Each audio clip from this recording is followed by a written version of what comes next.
Hi, I'm Bob Humphrey with another tip. Today we're going to talk about turkey vests, mostly the contents of your turkey vest. And by all means, these are guidelines and not rules. I'm going to show you what I carry in my vest, and then you can decide if that works for you. You may want to customize yours a little bit. You may want to add a few things that I don't have, or maybe take away a few things that I do. But anyway, this is what I carry, so here goes. Right off the bat here, I've got a slate call, or sometimes called a pot and peg call. These come in different varieties. I prefer a natural slate.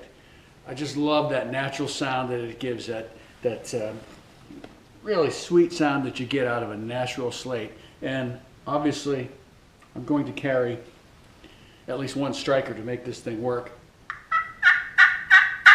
This particular one is one I had custom made for me. But it's not the only one that I carry.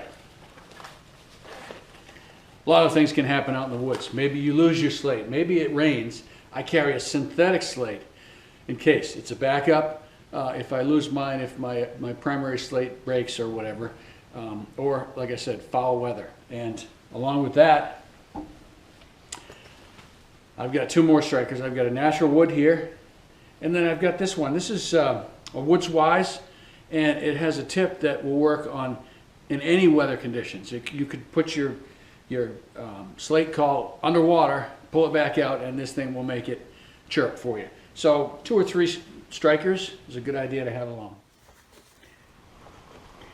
And then of course, you're going to want a box call. Now, I'm not extremely proficient, maybe not as proficient as some people are with a box, but I always carry one. And I use this primarily for my long distance calling. As I'm walking along, I'll take it out, I'll yelp on it pretty loud, maybe to try to strike a bird, to get a shock gobble. If I'm working a bird that's a long ways away, or maybe it's a windy day, I'll use my box. And then as the bird gets in closer, I'll use my closer. I'll go back to that slate call. And of course, let's see what else we've got in here. I always carry a few of these mouth calls. In fact, this is probably my #1 call. I almost always have a diaphragm in my mouth, and I carry 2 or 3 or 5 or 6 in my vest, depending on the circumstances. I might want something that's soft and sweet. I might want something that's loud and raspy. So I carry a variety, but this is my primary. This is my hands-off call. If I need to hold my bow, to hold my gun, whatever, I need my hands free, and I don't want to move. I'm using my diaphragm call.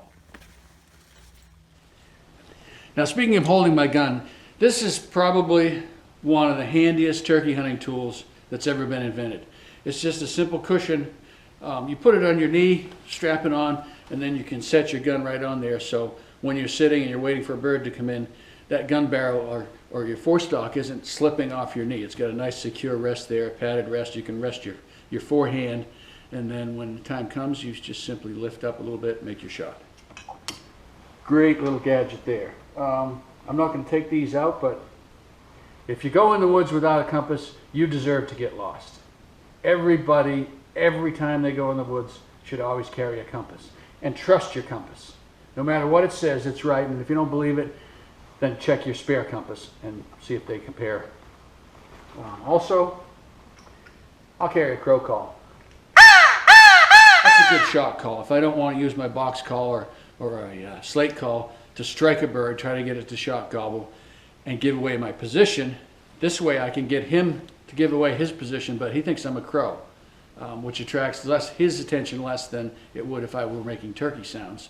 And you can also carry an owl hooter. Many people do that, but you could probably make that call with your mouth anyway, or your voice, so it's up to you whether you want to carry an owl hooter. Another really handy thing to carry along is some sort of a multi-tool.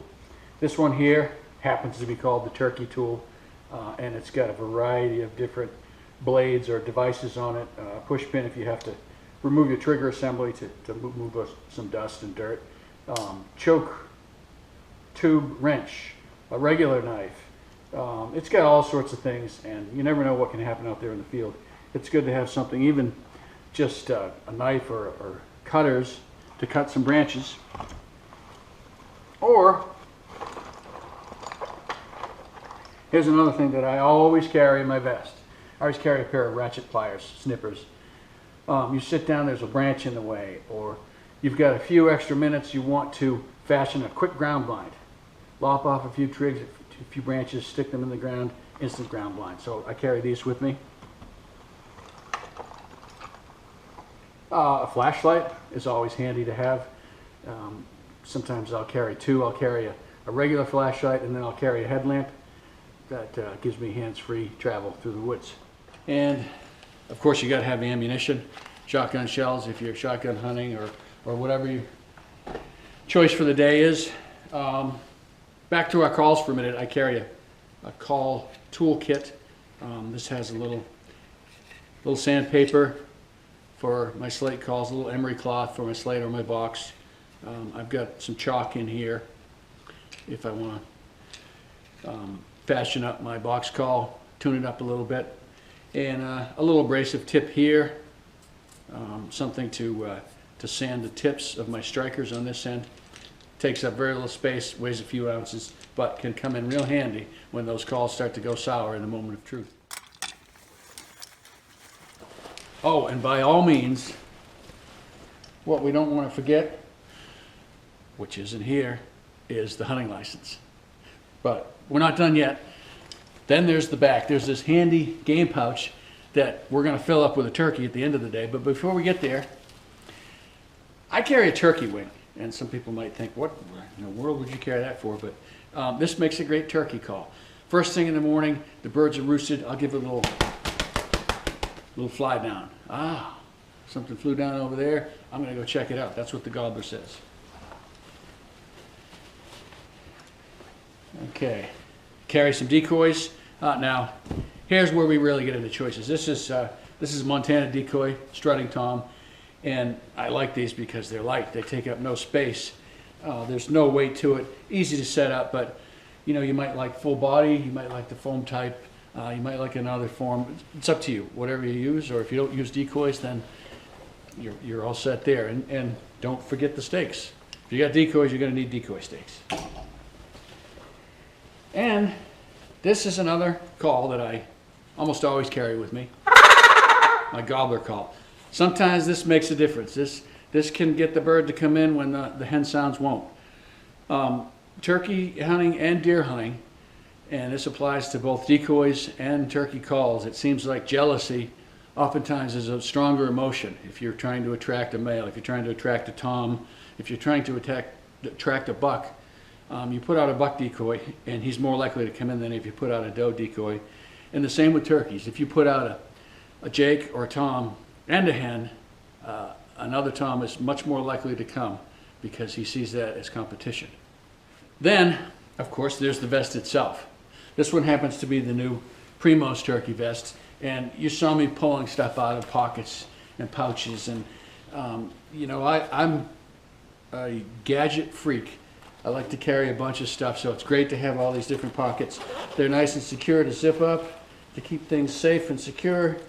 Here we got zippers here. Inside there's all sorts of space for just about anything you can imagine. I've got some things for my strap. A little clear case here. I could put a cell phone, a smartphone in here. I could put a GPS.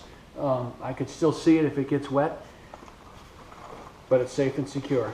And plenty of space in the back. And then I've got a nice magnetic fold-away seat here. And I can adjust that with a little bit of back pressure.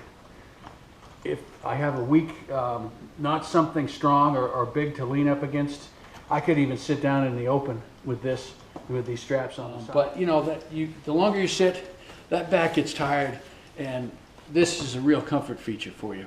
If you have to sit a long time, wait for that bird to come in, your back isn't going to get tired. You're not going to get cramped up. You're not going to move, fidget around.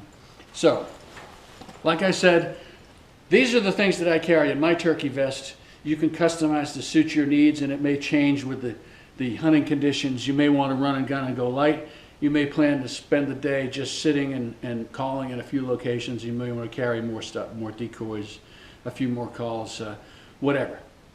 So, turkey vest, contents, the vest itself. That about covers it for this time, but please check back again soon and often with the